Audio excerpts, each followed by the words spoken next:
आपका स्वागत है। खबर मध्य प्रदेश के रीवा से, जहां नीलम अभय मिश्रा के नामांकन जमा करने के पूर्व कांग्रेस की हुई सभा, कई दिग्गज नेताओं ने दिया जीत का मंत्र। अजय सिंह राहुल के साथ नामांकन दाखिल करने पहुंची कांग्रेस प्रत्याशी नीलम मिश्रा।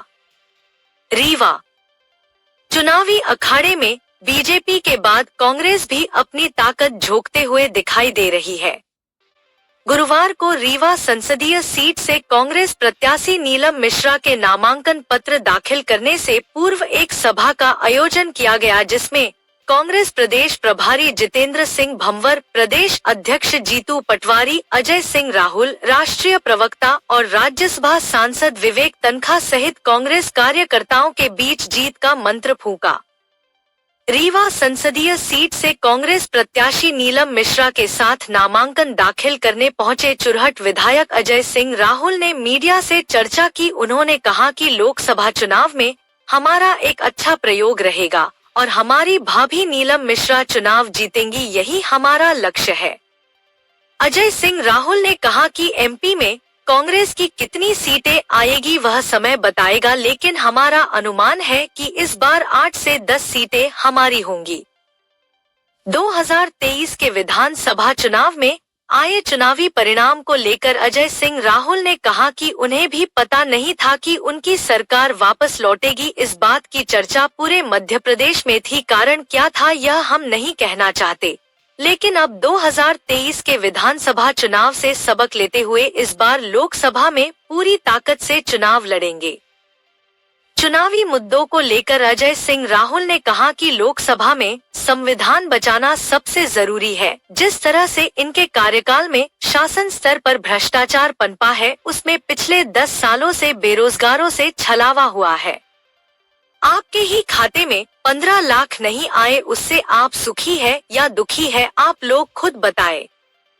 बीजेपी के कराए गए विकास कार्यों के मुद्दे और राम मंदिर निर्माण पर वोट मांगने के सवाल पर अजय सिंह राहुल बोले कि अगर पूर्व प्रधानमंत्री स्वर्गीय राजीव गांधी राम मंदिर का ताला नहीं खुलवाते तो शायद मंदिर नहीं बन पाता, और मंदिर अभी तक मंदिर नहीं बना है। किस तरह से प्राण प्रतिष्ठा हुई है, यदि किसी भी जानकर पंडित से पूछा जाए तो जब तक गुम्मज नहीं लगता तब तक प्राण प्रतिष्ठा नहीं होती।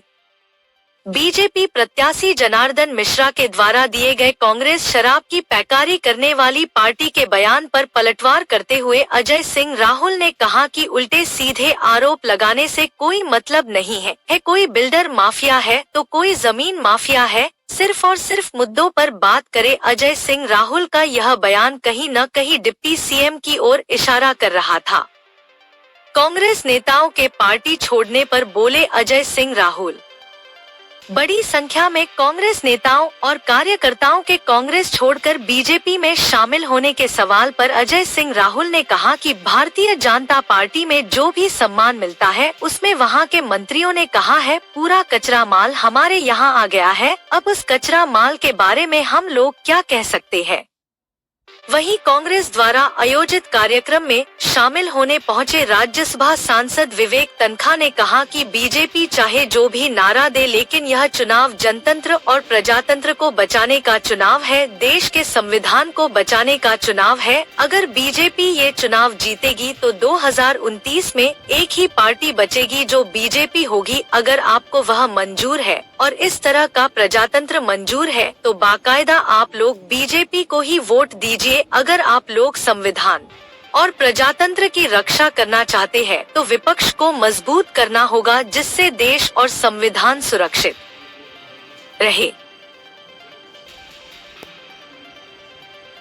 बीजेपी जो भी नारा दे, ये जो चुनाव है ये जनतंत्र और प्रजातंत्र को बचाने का चुनाव है, देश के संविधान के बचाने का चुनाव है। अगर बीजेपी ये चुनाव जीतेगी तो 2029 में खाली एक ही पार्टी रहेगी, वो बीजेपी। अगर आपको वो मंजूर है, आपको वैसा प्रजातंत्र मंजूर है तो जरूर आप बीजेपी को दीजिए। अगर आप संविधान की रक्षा करना चाहते हो, आप प्रजातंत्र चाहते हो, जनतंत्र चाहते हो, तो विपक्ष को मजबूत करो। जिससे कि देश और संविधान सुरक्षित रहे। ये एहसास कराता है कि देश के लोकतंत्र को बचाने वाले लोग, संविधान को बचाने वाले लोग जो आस्था रखते हैं सर्वधर्म समभाव में, जो जात पे न पात पे मोहर लगेगी हाथ पे, ये वातावरण अद्भुत है, कल्पनीय है। एक निष्क्रिय सांसद और एक सक्रिय जनप्रतिनिधि के बीच का चुनाव है और मैं मानता हूं कांग्रेस भारी बहुमत से रीवा में जीतेगी। प्रयोग रहेगा और हमारी भावी चुनाव जीतेंगी, ये हम लोगों का पूरा लक्ष्य है। इस बार एमपी में कितनी सीटें आएंगी कांग्रेस की? देखिए, एमपी में कितनी सीटें आएंगी वो समय बताएगा, लेकिन 8-10 सीटें का हम लोग अनुमान लगाएं, कम से कम 8-10 सीटें आएंगी। 23 के परिणाम आप भी जानते हैं, ज़मीनी हकीकत दूसरी थी। सत्ता जो पाई है पार्टी, उनको भी उम्मीद नहीं थी कि उनकी सरकार वापस लौटेगी। चर्चा का था पूरे मध्य प्रदेश में, लेकिन क्या कारण था ये हम लोग नहीं कहना चाहते। अब की हम सब पूरी ताकत से जो चुनाव 2023 में सफल नहीं हुए उससे सबक लेते हुए पूरी ताकत लगा रहे हैं। देखिए, लोकसभा में संविधान सबसे ज़रूरी है बचाना।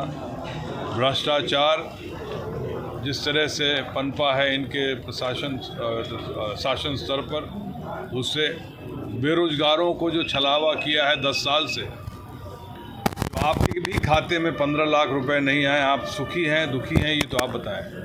भगवान राम का मंदिर यदि राजीव गांधी ताला नहीं खुलवाते तो शायद मंदिर नहीं बनता, और अभी तक मंदिर नहीं बना है।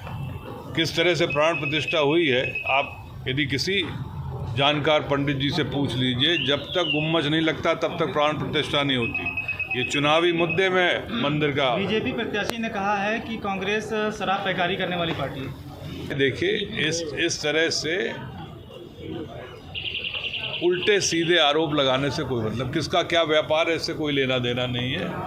कोई बिल्डर है, कोई बिल्डर माफिया है, कोई ज़मीन माफिया है। अब इन सब चीज़ों पर न करें, मुद्दों पर बात करें। देखिए, जो भारतीय जनता पार्टी में जो सम्मान मिला है, वो वहाँ के मंत्री लोगों ने क्या कहा कि पूरा कचरा माल हमारे यहाँ आ गया है। तब वो कचरा माल के लिए हम लोग क्या कहें भाई? बीजेपी जो भी नारा दे, ये जो चुनाव है ये जनतंत्र और प्रजातंत्र को बचाने का चुनाव है, देश के संविधान के बचाने का चुनाव है। अगर बीजेपी ये चुनाव जीतेगी तो 2029 में खाली एक ही पार्टी रहेगी, वो बीजेपी। अगर आपको वो मंजूर है, आपको वैसा प्रजातंत्र मंजूर है, तो ज़रूर आप बीजेपी को दीजिए। अगर आप संविधान की रक्षा करना चाहते हो, आप प्रजातंत्र चाहते हो, जनतंत्र चाहते हो, तो विपक्ष को मजबूत करो, जिससे कि देश और संविधान सुरक्षित रहे।